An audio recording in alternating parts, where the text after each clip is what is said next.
La Convención de Viena sobre el Derecho de los Tratados fue suscrita en Austria el 23 de mayo de 1969. Entró en vigencia hasta 1980. De acuerdo al artículo 2 de dicha convención, un tratado es el acuerdo internacional celebrado por escrito entre dos estados y regido por el derecho internacional, ya concede un instrumento único o en dos o en más instrumentos anexos y cualquiera que sea su denominación particular. Sus disposiciones son aplicables solo a tratados por escrito entre estados, además de que no posee un efecto retroactivo. Es importante hacer valer los derechos que contiene, por lo que en varios artículos difusos se establecen las acciones, los recursos ante el juez y el árbitro.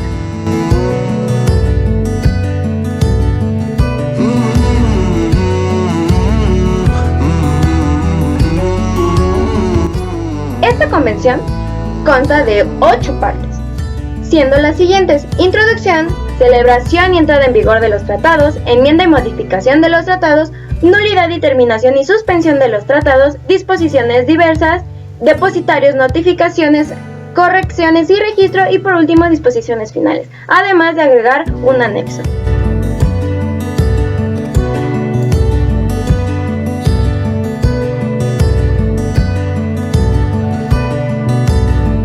En esta ocasión me enfocaré en la parte quinta, que a su vez está compuesta por otras 5 secciones.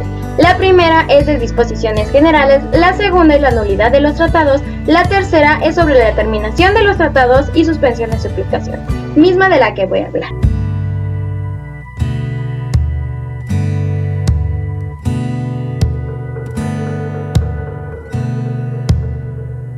Dentro de ella se puede encontrar que un tratado puede terminarse o puede retirarse de acuerdo a las propias disposiciones o por el consentimiento de los estados involucrados.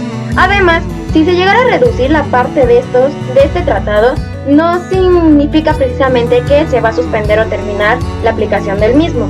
Puede ser un alegato, pero no necesario. También, un tratado que no contenga dentro de las disposiciones la terminación, denuncia o retiro no podrá ser objeto de este mismo, a menos que las partes admitan que esto fue de manera intencional. Entonces se puede utilizar también para dicho objetivo. La aplicación de un tratado puede suspenderse de acuerdo a sus disposiciones o por consentimiento de las partes. También puede darse esta suspensión de un tratado multilateral por acuerdo entre algunos involucrados, siempre y cuando esto esté previsto dentro de las propias disposiciones del tratado y no afecte a las demás partes, además de que no debe ser incompatible con el objeto del mismo. Se puede terminar un tratado o suspender sus aplicaciones como consecuencia de la celebración de un tratado posterior, ya sea para la renovación o porque es incompatible con el nuevo tratado. También puede ser mediante la violación grave por alguna de las partes, lo cual permitirá que los demás involucrados hagan un acuerdo para resolver dicho suceso. Otra forma es la imposibilidad subsiguiente del cumplimiento de dicho tratado. Tampoco hay que olvidar que si existe un cambio fundamental en la base de las circunstancias con respecto a las existentes cuando se celebró dicho tratado, y además que no fue previsto por las partes, significa que podría afectar directamente al tratado y en consecuencia puede suspenderse o puede terminarse. También la ruptura de relaciones diplomáticas o consulares no son forzosamente necesarias para que se termine o se suspenda la aplicación del mismo, más que sean indispensables para seguir con su cumplimiento. Por último, en caso de que surgiera una nueva norma imperativa del derecho internacional general, todo tratado, sin excepción, todo tratado que esté en oposición de esta norma se convertirá en nulo y terminará. Una vez terminada la sección tercera, sigue la sección cuarta, que es sobre el procedimiento, la sección quinta, que es las consecuencias de la nulidad, la terminación o la suspensión de la aplicación de un tratado.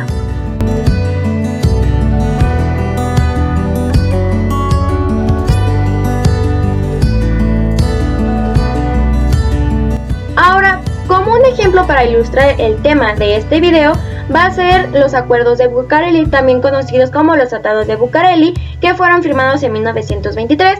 Fue un pacto entre los gobiernos de Estados Unidos y México. Consistió en 2 convenciones de reclamaciones, una especial y otra general.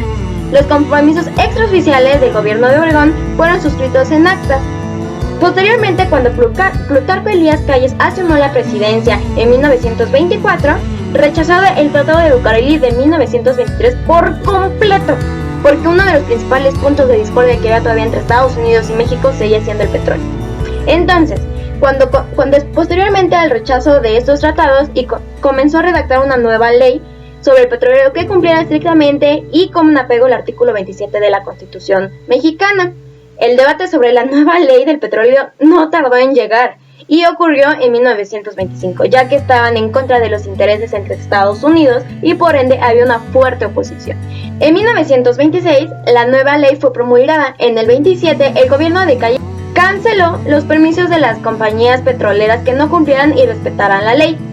México además consiguió evitar una guerra a través de una serie de maniobras diplomáticas, ya que finalmente el petróleo era un tema sumamente importante para Estados Unidos como también para México. Por último, el 18 de marzo de 1938, el presidente Lázaro Cárdenas del Río decretó la nacionalización del petróleo en México, creando Pemex, aunque en realidad esto fue la nacionalización de industrias y maquinaria que ya teníamos por parte de los extranjeros.